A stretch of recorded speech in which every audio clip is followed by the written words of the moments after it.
You're watching KTN Prime. We thank you for staying with us. Remember, our hashtag tonight is Moi turns 90. Now, here's the thing. I need you to listen to two songs. By the time these songs are being composed, some of you are either very young or not even born yet.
Twajivunia sana tukijiita wa Kenya, nchi yenye baraka.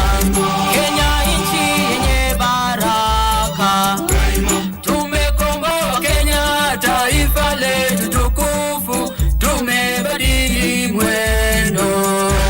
Tutalinda katiba mpya.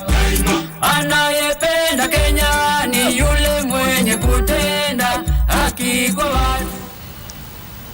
And Thomas Wasonga, the man who composed those songs, is in studio with me. Mwalimu, thank you so much for joining us on KTN Prime. Look at you back then and right now. What goes through your mind when you listen to those songs?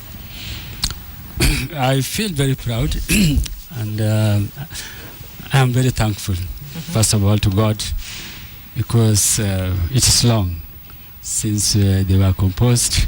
It is almost 30 years ago.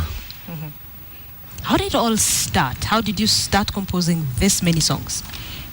The process was coincidental because especially when President Moi took over, I was a teacher somewhere in Siaya County, and I was training. I was not doing patriotic songs, but I was a teacher and also a church choir master. I was dealing with church music, and but then when he took over in 1978, he was to travel and visit the county. During that time, it was a district, Siaya district. So the social development officer requested him that besides composing, singing spiritual songs, can you also compose a song? The president is coming. Yeah. Yes, so I composed a song, not Tawala Kenya, but I composed a song, Kenya yetu nchi nzuri. Kenya yetu nchi nzuri, nchi yako nchi yangu twaipenda daima. Then, after composing that song, the president was to come. But we had some national day. I presented it to the district level, and people really loved the song. Did the president show up? No. He was yet to come. Okay. Yeah. So then, when they liked the song, then I had something from inside that why can't I also compose a song about him? I had not seen him before, and that is now in 1979 early. I composed Tawala Kenya, and the president was to come. He came to Kisumu, but he did not reach Siaya, so he never had it. So, but later on, I got transferred in 1980 and went to teach in Mombasa. So he had it after 5 years. After you composed it? Yes, and it was not intentionally composed for him to listen to it, but it was for the public. All right, so you've composed so many patriotic songs. Where were you getting the inspiration from? Because they were on different topics. The president, the country. The inspiration was being caused by what was happening by then. Because, first of all, the patriotic songs about the President Moi was happening because of what he was doing. He was traveling all over the country. He was preaching peace. He was talking of unity amongst communities. He was presiding over development projects, raising funds for schools, churches, and many other things. And this is what made me now start thinking about why can't we talk about what he is doing. So did you ever meet the retired president? During that time, not. When I composed that song, I had not met him. I met him after, I think, about 6 years later.